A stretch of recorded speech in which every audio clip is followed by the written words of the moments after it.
What's up, guys? It's BlisstOut. A little bit of music here to get us through it. We got Josh on the other side out in Dubai. Let's enjoy this for a moment.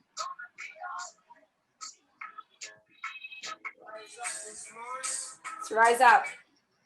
So, welcome to BlisstOut Network, guys. We're on our sixth interview podcast, and we have our lovely Josh McCartney out in Dubai. It's nighttime his time, morning here. How you doing, Josh? Hey Leanne, thanks for having me. I'm in a good mood already with the happy music. Well, I was thinking, like, what kind of music could entertain a wonderful person like you? And the first thing that came up this morning was Bob Marley. And I think Bob Marley can really set a place for all that we are, but also reflecting yourself as an amazing human being. So welcome, and tell me a little bit about yourself and how you came to know your purpose in serving, helping others thrive with the right mindset. Thank you. So what I kind of put out into the internet isn't quite exactly the experience I've had, which I'm starting to try and understand how to be a bit more vulnerable with, right? So I kind of grew up in a way where I was not exactly a popular child. I was carrying a lot of weight. I had a lot of messed up teeth. It took me about 13 to 14 years to be able to smile confidently because I had braces and all sorts of stuff, right? I went from, parents splitting up, and I had an uncle that I lived with that wouldn't allow me to laugh. Like, I had a pretty interesting sort of childhood, right? And when that carried over into my adult life, I started being a performer, and I started traveling around the world. I started to, I was performing in Australia, then I was performing in the UK, I was performing in America, and I was residing in the United Arab Emirates in Dubai, which is where I am right now. And it took me about 8 or 9 years of performing professionally to be able to kind of start recognizing that what I was really looking for was fulfillment and acceptance. So pretty much with every performance I was doing, I was looking to be accepted, and I was looking to inspire others via acceptance. And it took me through a lot of dark places and a lot of light places as well. I had some of the best experiences of my life that I probably would have never had if it weren't for music. But at the end of the day, I was using it destructively. So that's kind of why I started going to coaching, because I figured there's a lot of areas that I have gone through personally that I was helping people with naturally.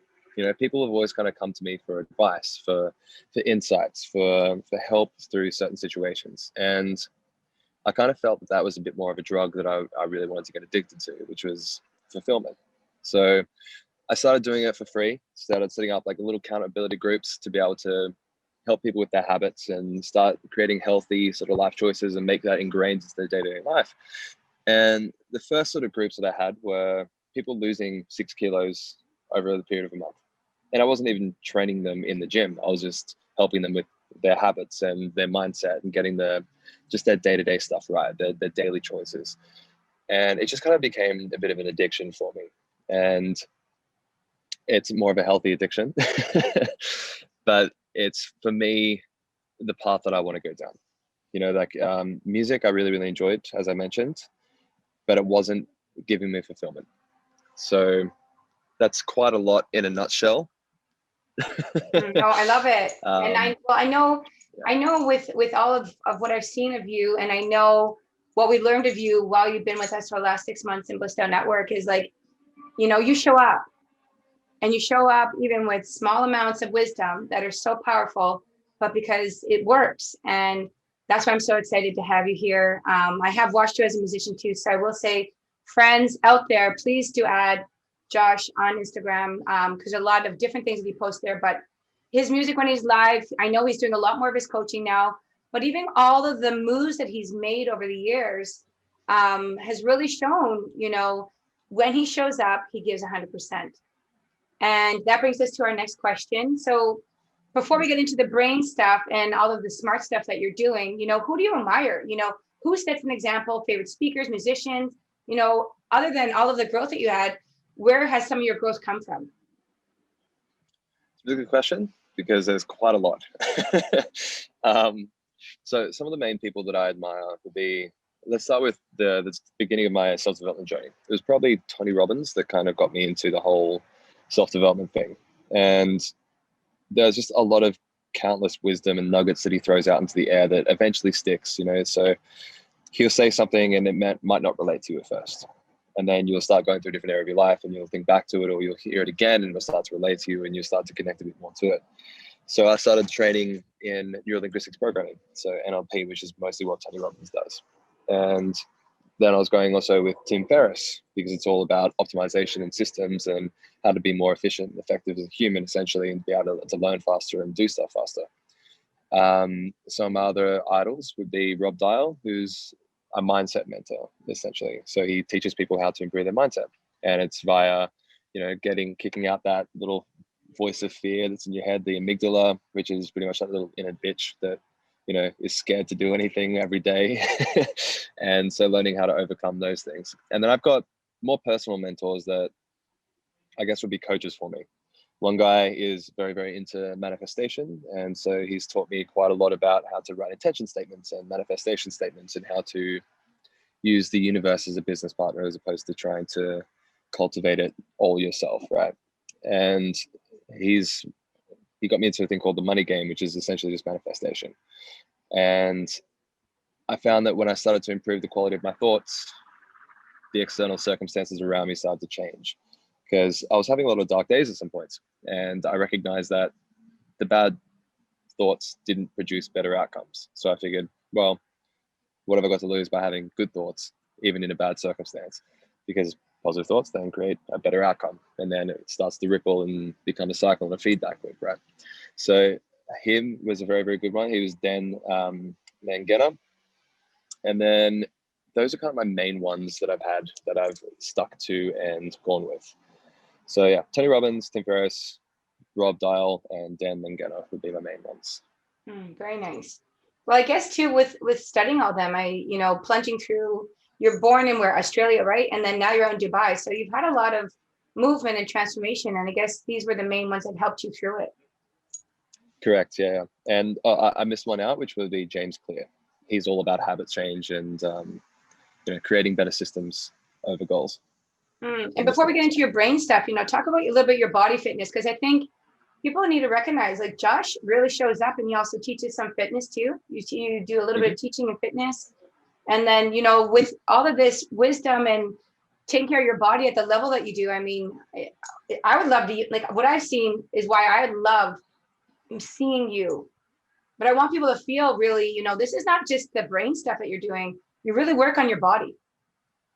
So it's all connected, Yeah. I didn't mean to cut you off there. I'm sorry. Were you finished? No, just like your classes that you're doing, your fitness stuff. What is it that you're doing with your body? Like, I know you said you changed your body from a young age. Your teeth had an issue. So you got all this integration with your body, and now you've got this mastermind coaching opportunities for us. So I still think there's that little area of really what you give to yourself every day. You're teaching classes too, right? Out in Dubai? Yeah, correct. I'm teaching, I don't know if you've heard of something called Soul Cycle. So we're Soul Cycle trained, but the studio is called Storm Cycling. And essentially it's rhythm cycling, but it's a dark room with candles, and it's all based on going internal as opposed to trying to compete against others externally.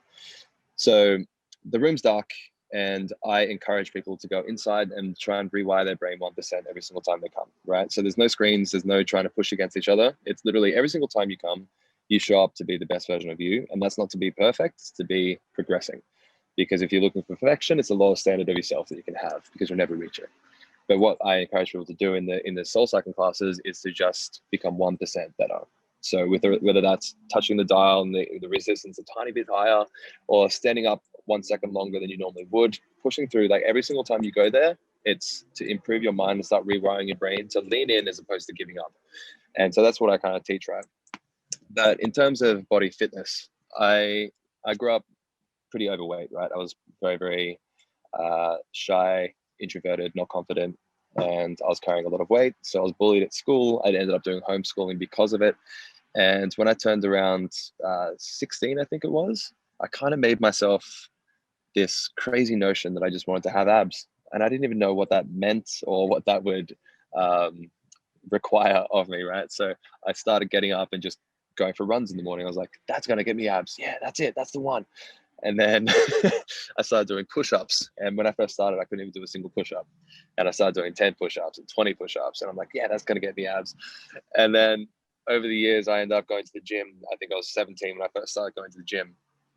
And I had this crazy old coach who was around 60 years old and used to train like, you know, football and rugby athletes. So he was a hardcore trainer, right? So he'd be pushing me through all this sort of stuff. And, you know, my entire journey, my entire thing was just trying to get abs. But what it actually was looking for acceptance and comfort and security in myself, because I never had it at home or at school or anything like that. So I was chasing the idea of abs as a way to feel accepted. And as I started getting a bit older, when I was like 20, 21, I was hitting the gym harder and harder, and I ended up hurting myself quite a lot of times in my back. I didn't know what I was doing properly in terms of squats and deadlifts and that sort of stuff. So I hurt my back quite a few times. And so I started looking into more gymnastics, body weight sort of movements, and being able to utilize my body in a different way. And I was fearful of the gym, but I was always still trying to keep my body in shape in some capacity, and that would lead me to overtrain sometimes. So I would injure myself. And I ended up going back to the gym with a friend of mine he knows quite a lot about the body, and he got me to do some movements and strengthen areas of my body that I'd never strengthened before. And it started to, you know, fix my body. And I would always get people asking me about fitness and health and all this stuff. And I've always seen it's very, very simple. Like anything, people complicate things, and complication and overwhelm is, you know, it's the enemy of greatness. If you want to get better at something, make it really, really small and really simple. Make it manageable for your brain to accept that it's a reality and you're able to actually do it. So when it comes to the gym, just show up. Just show up every day, whether it's 10 minutes, 5 minutes, 20 minutes, 30 minutes, you know, build up the habit, build up the consistency, because the consistency over time, that becomes your identity. You don't start as a person that goes to the gym for 3 hours a day. You start at 2 minutes, you start at 5 minutes, you start at 10 minutes, wherever you're able to and capable of showing up at. And then when it comes to diet gets you most of the physical results in your body, but just show up to your diet. You know, your body has been there every single day for you since you were born. It's gotten rid of all the toxins, the poisons, all the bad stuff that you've put through it. And all you need to do is give it a bit better nutrients. Don't eat too much, don't eat too little. Just eat a regular amount and show up to the gym. My philosophy is very, very simple. Have a higher batting average than your bad days. So be better 5 days of the week than 7. And you'll see results over time. Just don't complicate it. Like anything, The soul cycling, that's out in Dubai? That's out in Dubai, yes. Okay, so Dubai friends that are following, please check that out. You know, you're doing work on yourself. Other than, you know, all the amazing things that we're going to offer here about the brain and mastermind coaching with all of, you know, the wholeness of who Josh is, you know, I'm sure there's a lot that you can be rewarded by having that type of journey of going in your exercise if you've been going out all the time, and, you know, have that integration. So I really appreciate that contribution that you're giving out to the community. Thank you so much. So let's get on to our next question. So what is brain and memory coaching all about? Because I know this is the juicy and delicious stuff that you're doing now. Yeah, so it's kind of my favorite stuff at the moment. It's pretty fun. So it's about teaching people how to be able to learn and remember new skills really, really quickly. School apparently tells us what to learn, but never how to learn, which is crazy, because you think that would be the prerequisite of learning, knowing how to learn, right? So as it turns out, you can learn pretty much anything in a fraction of the time if you know the right techniques and the right strategies to be able to do so. And so that's what I teach people. So before I was going to Mexico, for example, I learned 600 words of Spanish in 1 week. And, you know, I could get around Mexico pretty easy in 1 week. 1 week. So I was learning around 100 words per day before going to Mexico, and that was easy. And I've taught people to be able to remember hundreds of numbers backwards and forwards in other orders, in different categories, rows and columns, percentages and totals in 1 week as well. I've taught them how to be able to do that, from thinking they had a bad memory with numbers to being able to remember. You know, some people are having brain fog and having memory lapses. You know, they walk into a room and forget why they're there. Having a conversation, forget what you're saying or forget what they're saying, you know, those sort of things. A lot of people are having issues with that. And it comes from using your phone too much. It's a term called digital dementia, which is just we over rely on technology to hold the information that we seem is not important, right? So there are multi areas to it, but essentially it's how to retain lots of information effortlessly and easily, without actually being overwhelmed by the amount of information that's being thrown at us. Back in the 1400s, in one day, what we're living now, we have the amount of information that was thrown at people in their entire lifetime in the 1400s, every single day. So the amount of overwhelm that people face nowadays is crazy. So it's more important and imperative than ever to be able to compartmentalize and filter out necessary information and to be able to retain it very, very easily. So I teach people how to learn new skills and remember new skills very, very easily, essentially. Wow, that's a powerful tool. I really appreciate that. And a lot of that was integrated from all this coaching, like NLP and all this stuff. Is that how you've come to terms with it, or also from your own personal experience?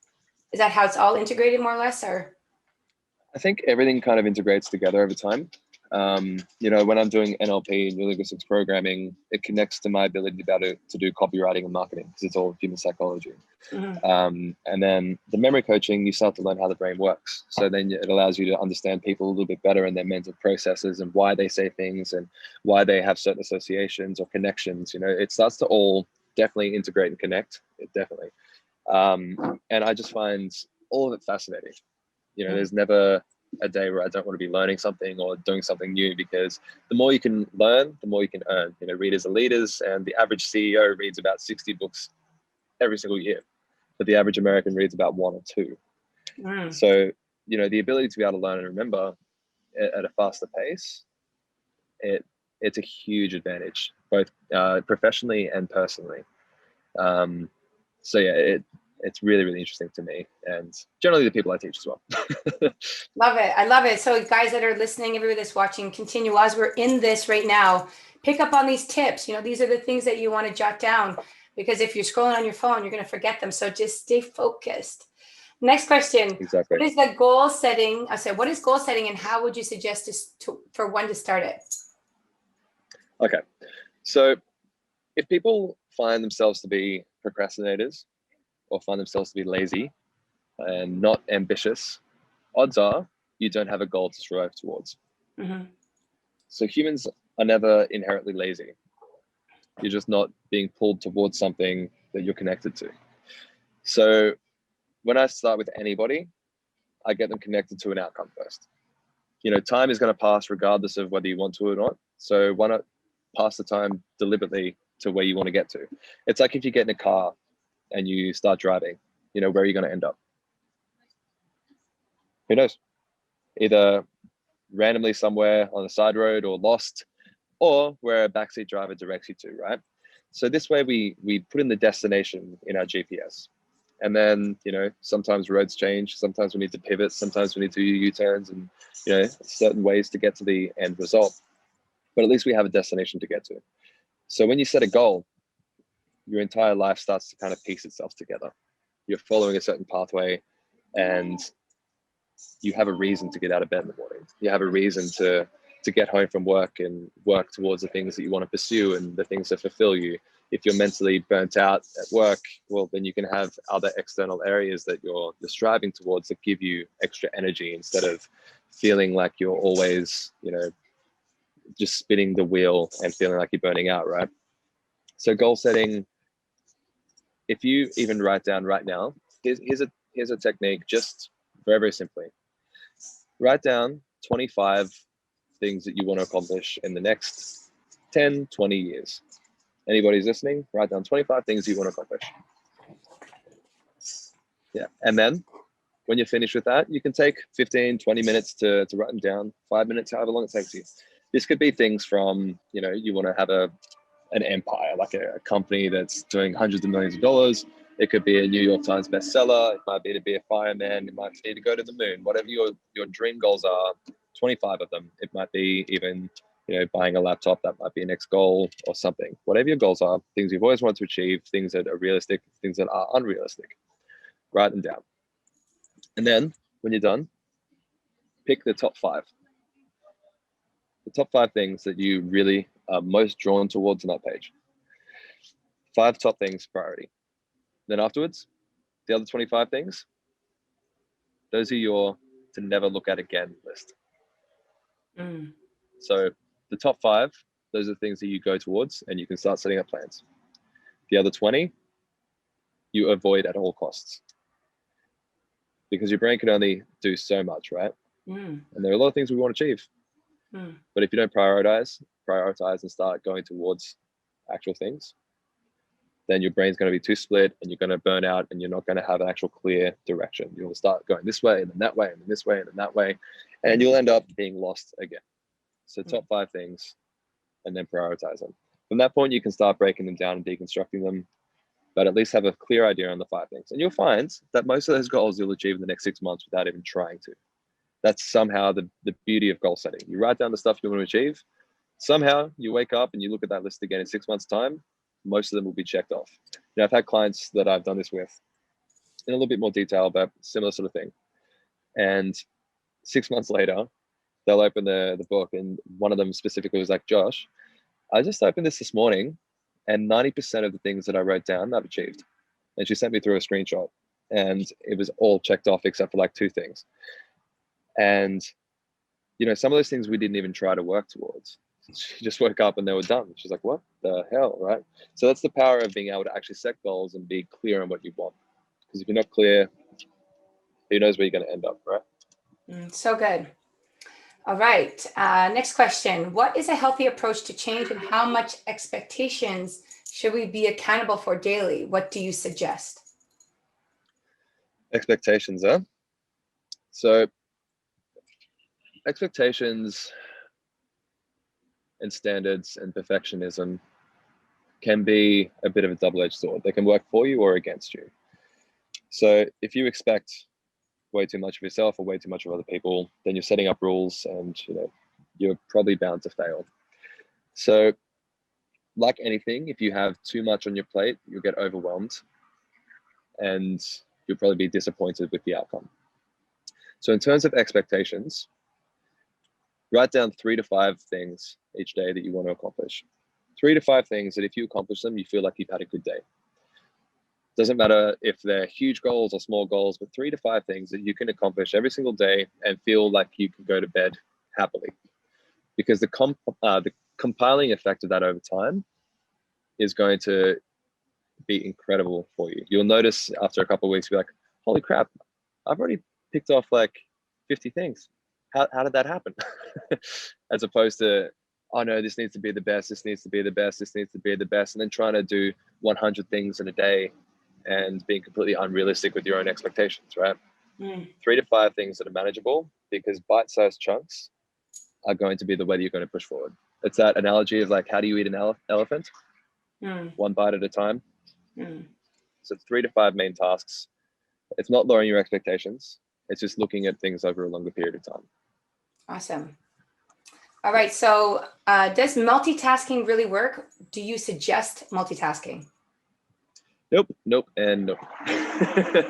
Next. No. So multitasking, right? It's actually been shown that there's no such thing as actual multitasking. What you're actually doing is rapidly switching between tasks. So if I get you to do this right now, can you count from 1 to 10 for me?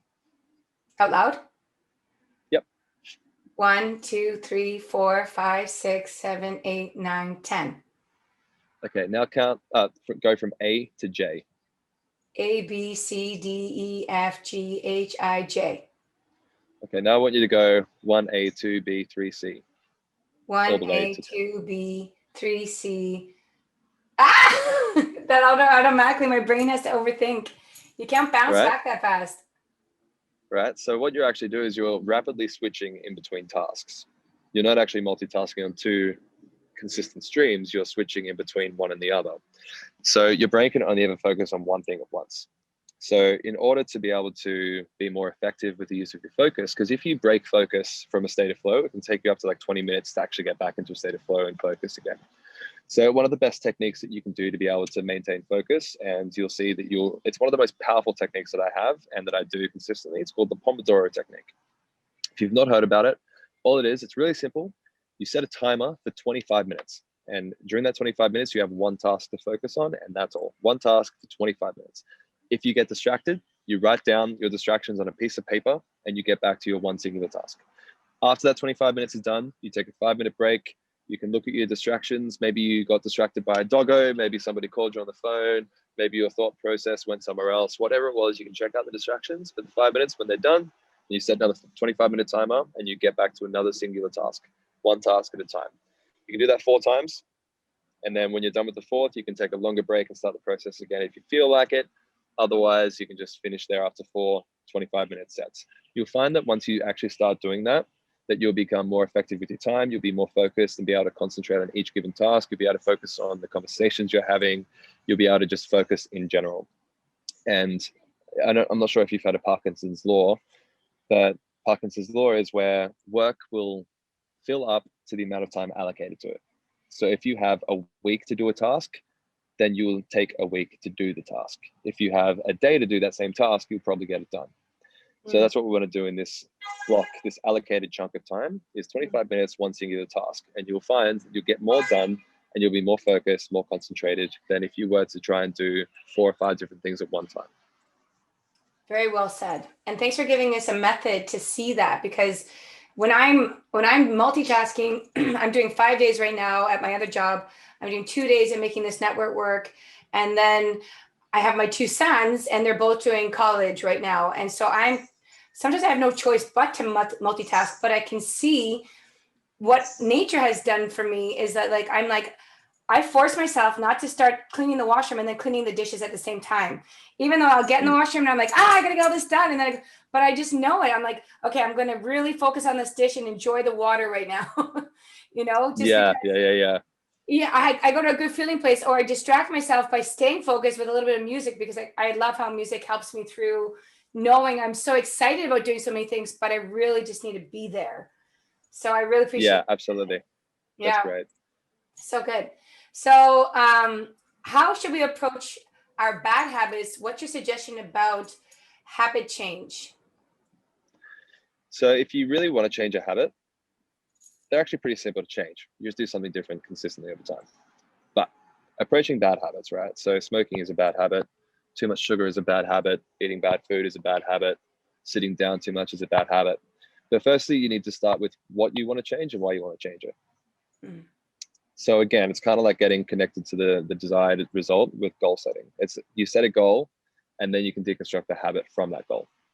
And that habit will support you on achieving that goal. Okay. So if you were wanting to add, let's say, meditation into your life and you were drinking too much coffee, well, then every single time you want to drink a coffee, when you get that urge, that craving, you would then do 60 seconds of meditation instead of the coffee. If you still want the coffee after, go for it at first. But then eventually over time, every single time you get that craving for the coffee, it's going to cue you to instead do meditation. So the bad habit is going to become the cue or the trigger for the new habit. So essentially stacking a good habit on top of a bad habit. So every single time I want to do this, I instead do this.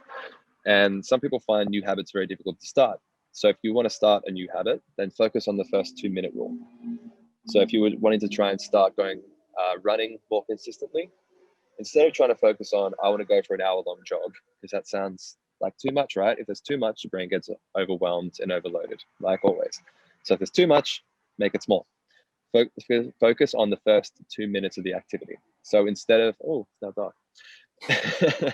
Focus on the first 2 minutes of the activity. Instead of trying to think about, let's go for a 1 hour run, I want you to focus on the first 2 minutes of the activity. So putting on your shoes, putting on your socks, putting the key outside the door to lock yourself out.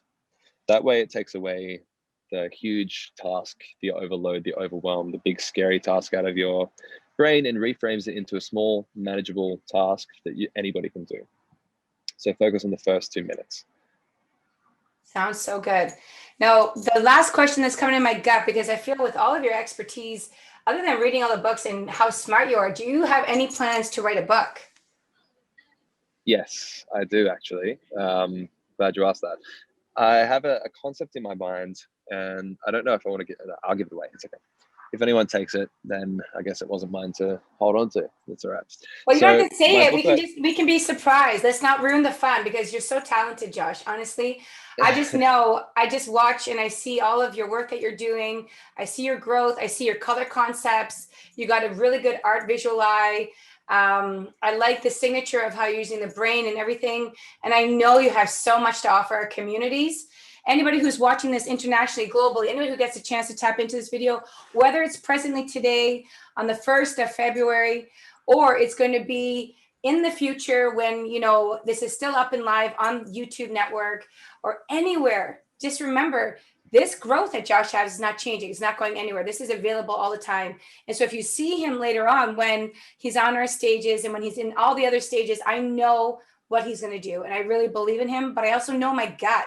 I can feel it. And I can see all the inspiration of his focus is just bringing him more success with his life, his love, and all of his talents, you know, and I believe in you, Josh. I think you're amazing. So let's not ruin the book. You know, I don't want to ruin the book that's coming, because you do have great ideas. I'd rather everybody that's watching get excited about it. But I'm just glad that you're going to be writing one, because I feel that that's what's next for you. I feel like, you know, I'm doing the same thing. I have a couple of things I need to do, but I'm doing my 1% every day. And I'm so glad to reflect with you. You have so much to offer our community. People watching this, there's a ton of videos in BlisstOut Network. Make sure you go into Facebook, BlisstOut Network, scroll down. Josh was there for at least 6 months when we were in phase 1. And the content, 5 minutes with Josh, changes your life. Just imagine 1 hour with Josh. So make sure you check out him. He's going to be offering a BlisstOut discount right now for you guys from now until our event is April 25th, 2021 in the network. We'll have more speakers, more music. I'm doing this because I believe in the internal work. I believe in ascension. I believe that, you know, he's really come into a place where he has matured with his life. And we all need that positive momentum, and he's got success written all over him. So please inbox him. Josh, what's your tags? Can you share your tags with us where you are? Just firstly, thank you so much for that. I really appreciate that a lot. Yeah, so my tags are on Instagram, Josh McCartney Official, and on Facebook, it's just Josh McCartney. You'll find me eventually. Awesome. And just keep watching the growth. It's so lovely to watch you. I'm so glad to have you as one of my close friends.